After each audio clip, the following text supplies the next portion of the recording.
Halo, Assalamualaikum warahmatullahi wabarakatuh. Baik, berjumpa lagi bersama saya Panji Chandra, MPN 5020014. Baik, pada materi kali ini saya akan menjelaskan tentang perubahan elemen kurikulum 2013, kurikulum darurat, dan kurikulum berikma baru yang meliputi standar proses dan standar penilaian. Standar proses pada kurikulum 2013.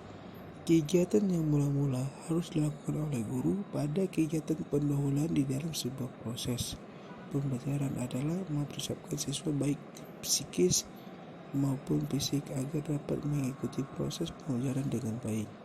Selanjutnya, guru harus mengajukan beberapa pertanyaan-pertanyaan terkait materi pembelajaran, baik materi yang telah siswa pelajari serta materi-materi yang akan mereka pelajari dalam proses pelajaran tersebut.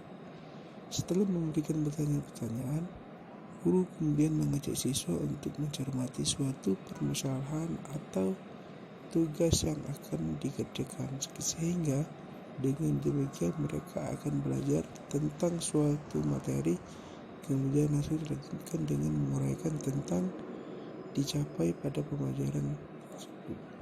Standar penilaian pada kurikulum 2013 lebih menekankan pada prinsip kejujuran yang mendapatkan aspek-aspek berupa knowledge, skill, dan attitude. Salah satu bentuk dari penilaian itu adalah penilaian otentik.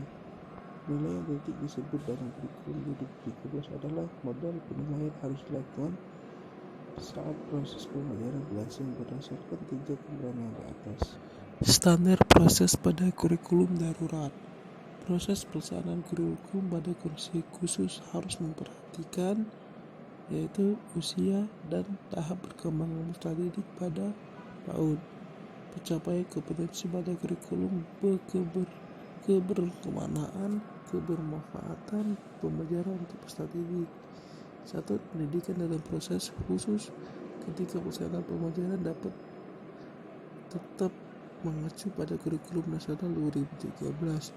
Satuan pendidikan dapat melakukan penyederhanaan kurikulum secara mandiri. Tidak diwajibkan untuk menuliskan seluruh pencapaian kurikulum untuk kenaikan kelas atau kelulusan. Proses penilaian pada kurikulum darurat.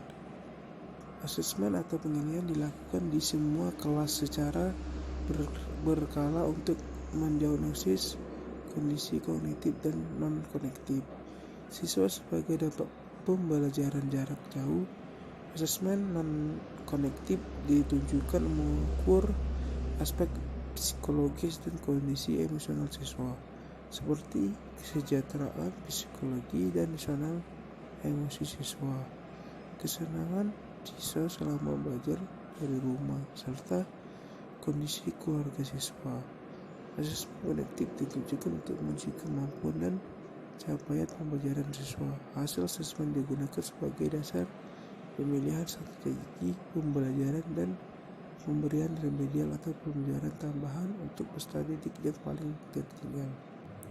Proses standar dan proses penilaian pada kurikulum paradigma baru.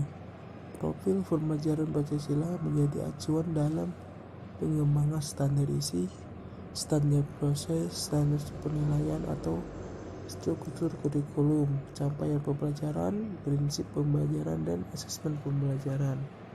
Secara umum, struktur kurikulum paradigma baru terdiri dari kegiatan intrakurikuler dan kegiatan penilaian.